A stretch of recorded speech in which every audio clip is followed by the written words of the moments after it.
Welcome to Out with Dan, the podcast that spotlights and examines the voices of LGBTQ+ authors, characters, and our allies. Together, we lift our voices and we tell our stories. I'm Dan White. Join me as I chat with this week's author.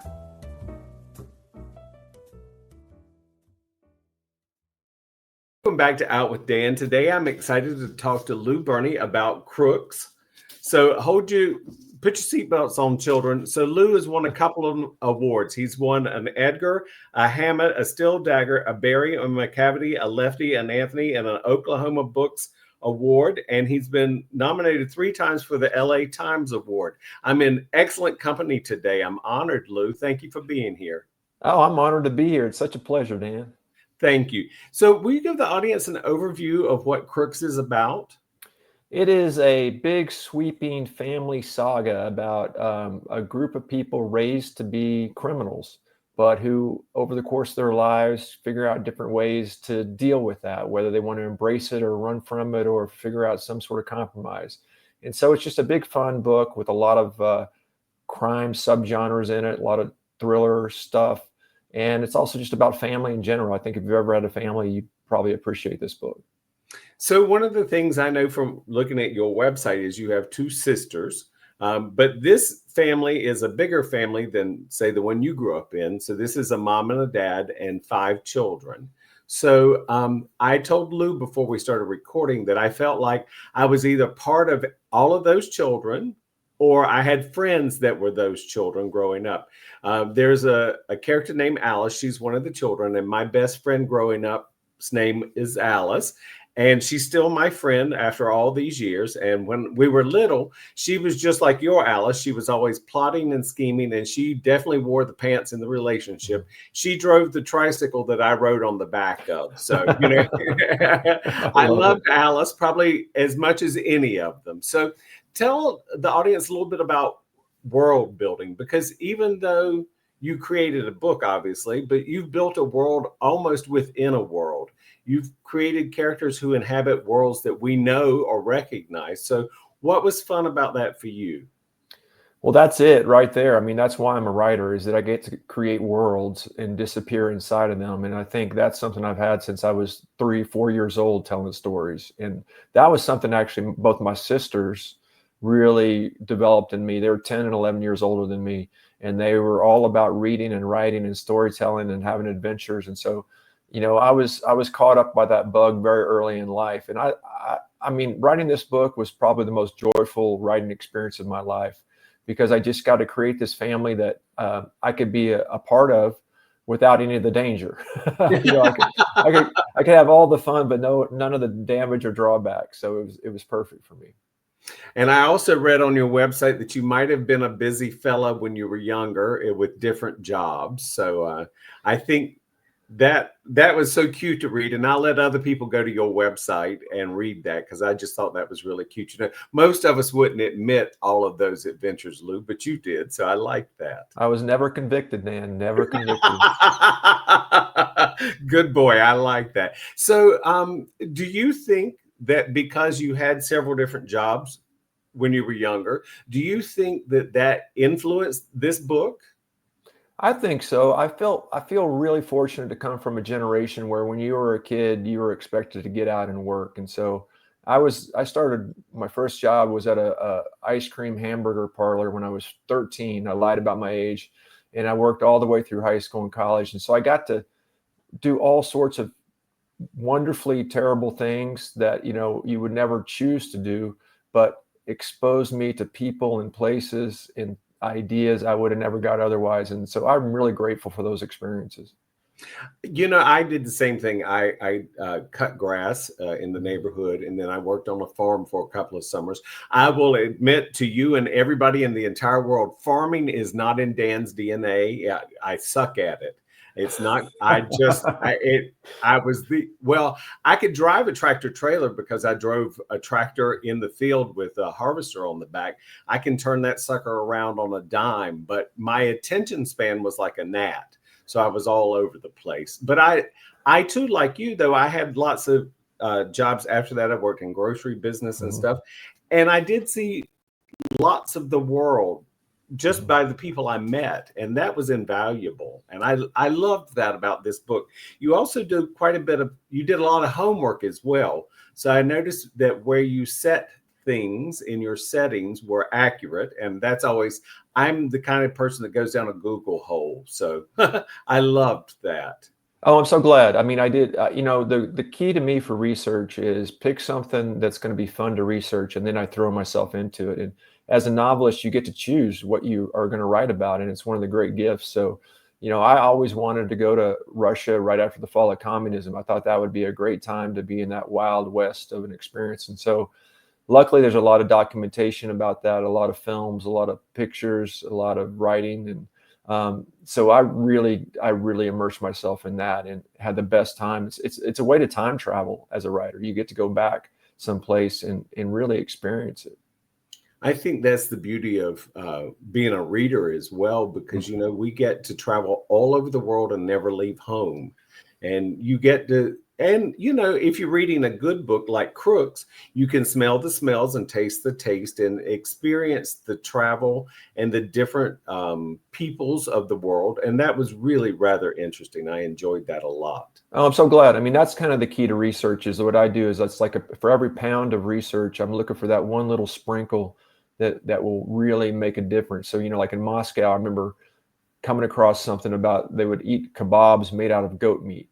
And I would just like, that's going in the book. And that sort of is enough, you know, that smell of goat meat, you know, so 100%. I hear what you're saying.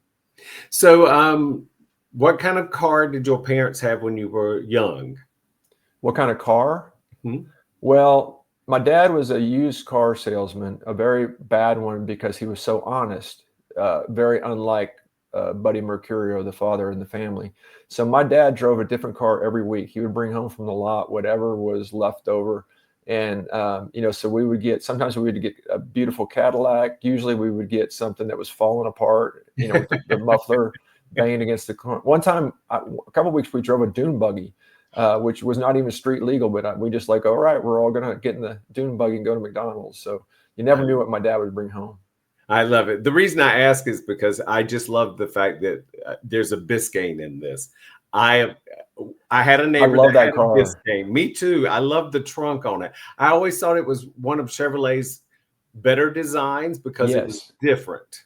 I love the Biscayne. I think in the book it's a 61 Biscayne. I can't remember what year it was, 60. but it's, yeah, I would love to have one of those. But you know, they're classics now. They're really expensive. So I love the Biscayne. Yeah, they are indeed. We in Los Angeles, we have a bit of an old car culture here because we don't have snow and we don't have salt on the roads. Cars don't rust here. So I see quite a few Biscaynes still in operation here in Los Angeles. Of course, with the movie industry as well, but there are a lot of classic car clubs here.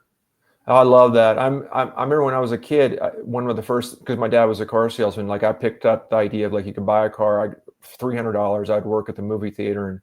And so I look back at the cars I used to own that now, if I still had them, would be worth, you know, hundreds of thousands of dollars. And back then they were, you know, like nobody wants that 68 Cutlass. You can have that for $400. Precisely. I had a 1968 Chevy Chevelle Malibu. Oh, I yeah. could hardly wait to get away from that thing. Now I would give a whole lot to have it back now, especially because it was my mother and father were so meticulous. There wasn't a scratch on the car. There wasn't a dent on the car. When they finally sold it, I mean, it really almost looked brand new because it just, oh man. Yeah. And that's a great car, man.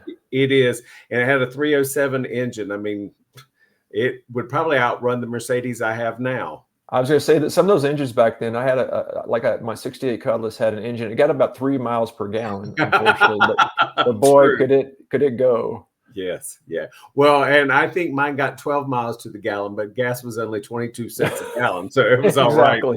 Nowadays, you'd go broke just trying to get to the grocery store. Exactly. So did you have a favorite of the children to write? You know, honestly, all of them were so much fun to write, and they're so different that it was like, you know, going to 5 different countries. And how do you pick, you know, Thailand over Argentina? They're both beautiful countries. So I loved them all. I feel like the one character to me that I felt kind of closest to who I felt was kind of the foundation of the book in some ways was Ray, who is sort of the muscle, the big, allegedly dumb brother who gets ordered around a lot. And he's got a much more interesting interior life than anyone else thinks he does. And so for him, I felt a certain kind of affection maybe that was a little bit different than the others, but I really enjoyed all of them.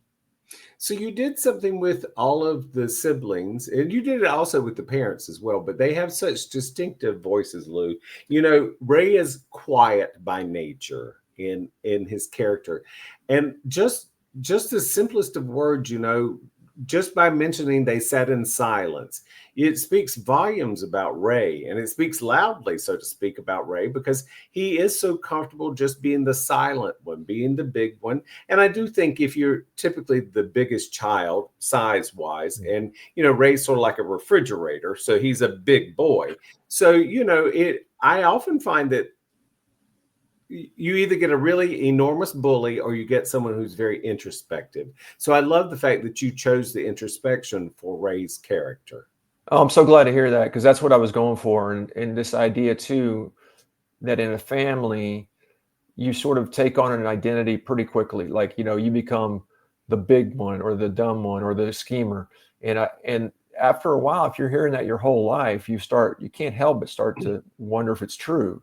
And for Ray, you know, that's something that he's struggling with, is like, is he as dumb as everyone says he is, or is he not? And spoiler alert, he's not. I mean, he's got a much more interesting inner life.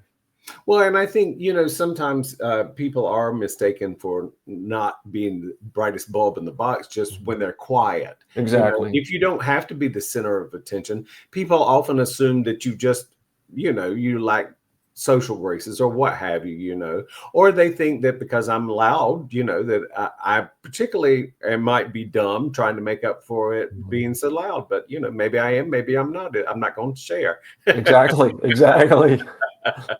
So you did. So before I looked and saw that you had two sisters, I had actually wondered if you might have been an only child.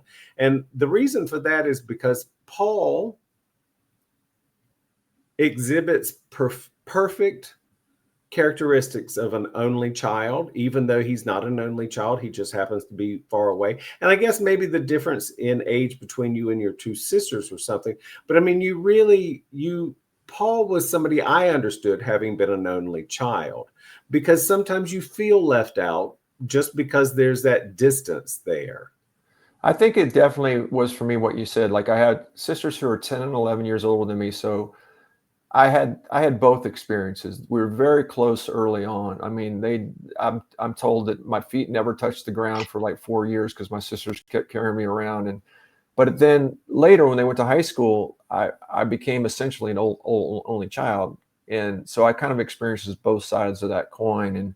And to me, they're both really interesting dynamics. And that was something I was happy I got to play. Like, Paul actually wasn't, I don't know if he wasn't originally a character in this book until I started thinking about what's a character that can throw a contrast on this tight-knit group of other siblings.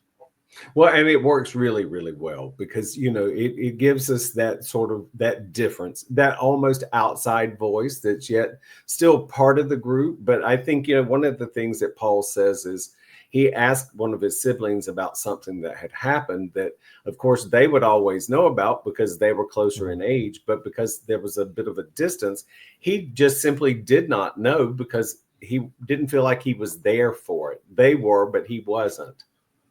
Right, which I think is something that when you're an only child or a sibling with older children, you're always just wondering what it's like on the other side of that, you know, that wall.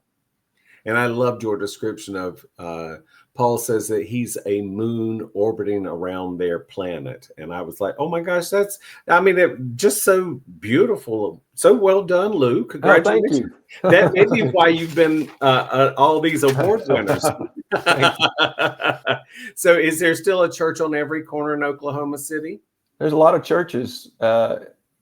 Not as many discos as there used to be, because I cover a lot of that. But there was a big disco scene. No, Oklahoma City's changed a lot, and I think I didn't really want to go too much into that because it's about the people. But you know, in terms of how things evolve, you know, people are always evolving, places are always changing, and that to me is the fun of life and the fun of reading a book that covers a lot of time. I love those books that cover 40, 50 years, and I'd never written one before. So I was really excited to have a big sweep of time and see how things evolved. I love that. Well, you handled it masterfully. You really Thank you. did. So I also want to show again the cover, because so there's the mom and the dad and the 5 children. And I feel like I know which one each of these are in the silhouette. You just sort of get this feeling from it. And I think it's just because you gave us a book with such vivid detail.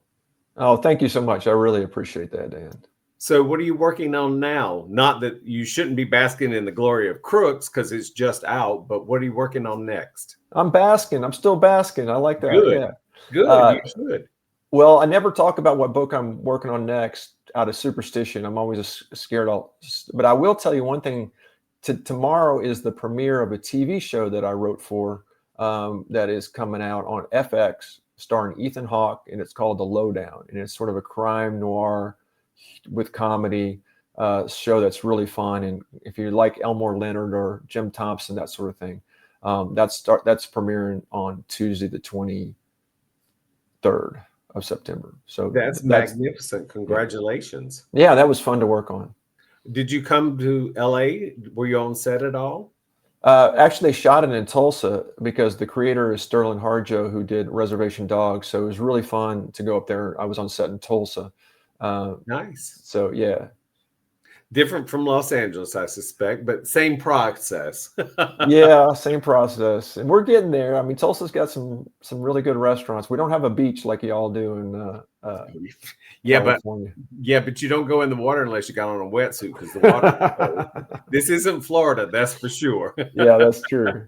It's a funny thing because water is so part of our identity, yet tourists don't come here to get in the water because they'd freeze to death. So wonderful. Well, Lou, I hope you the very best of success with Crooks. Once again, the book is Crooks. It's by Lou Berney. Thank you for joining me, Lou.